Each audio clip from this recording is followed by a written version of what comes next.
Alfonso, I'm your trainer today. Today we're training specifically for baristas at Starbucks. So we're gonna cover some of the popular drinks and how to make them. We're also gonna cover on how to stack drinks, and that means basically means just how to make more than one drink at a time. The reason we want to do that is because on a normal workday, it gets really fast paced. It's really busy. We have multiple orders and multiple orders. So every second, every minute, time is pretty much precious.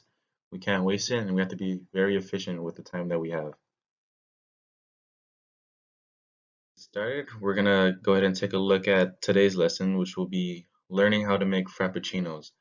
All right, so like I said before, we're gonna be working on popular drinks, and frappuccinos are definitely one of those drinks.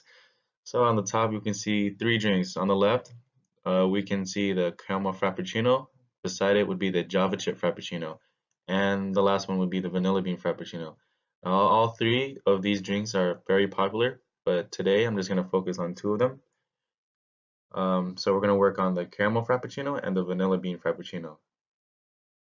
The caramel, that would be a coffee-based frappuccino. So if you want some caffeine, you want some coffee, then that would be your drink. But if you wanted no coffee, no caffeine, you would get the vanilla bean. So the vanilla bean is definitely popular amongst younger kids. First drink we're going to start off with the barista training is actually the venti caramel frappuccino. Venti being the largest size in frappuccinos that we offer. Okay, so since it is a caramel frappuccino, we know that it is coffee based. So it gets 4 pumps of frap roast. 4 pumps. We're using 4 pumps because that's the dedicated amount of frap roast that we can use for large size, which is the venti. Okay, so we're gonna get 4 pumps of that. Then we're gonna use whole milk. We're gonna pour whole milk into the cup all the way up to the first measurement line that's already part of the cup. Once we have those, we're just gonna pour that straight into the blender. Follow that with a large scoop of ice, and then 4 pumps of coffee base and 4 pumps of caramel syrup. Okay, so again, we're using 4 pumps because that's like the specific amount we're supposed to use for the venti size. And then we're using the pumps of caramel because it is a caramel frappuccino. Okay, so once we have all of that inside the blender, we're just going to place the lid on and then turn the blender on. And then we can just go ahead and start on our next drink.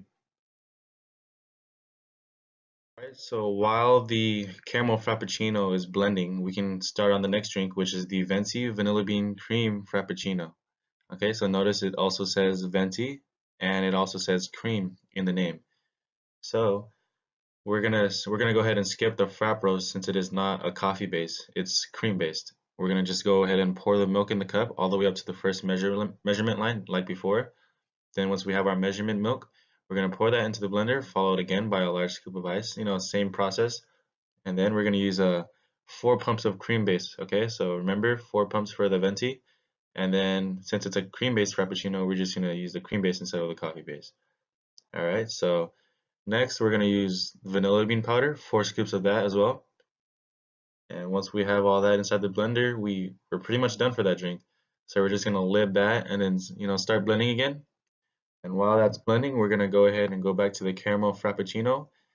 Finish that off by pouring the blended contents into the cup, applying whipped cream on top, and then topping it off with the caramel drizzle. Then we're going to go ahead and lid that and then add a straw. Once we have that done, the vanilla bean is going to be done blending by that time. So we're going to go ahead and pour the blended contents of the vanilla bean into the cup. Then we're going to go ahead and top that off with the whipped cream on top of the frappuccino, then the lid and straw, and you're pretty much done with both of those drinks. And just like that, you're done. You've successfully made a caramel frappuccino and a vanilla bean frappuccino. You also successfully learned how to stack drinks, so make more than one drinks at a time. All right, and what we would do after we finish those drinks is we would either hand off the drinks to the person working at the window, which they hand out the drinks to the customers in drive-through, or you can just call out the name if they were ordered inside and just hand off the person while like saying, "Thank you, have a great day," or "It was my pleasure." And that's all the training for Frappuccinos.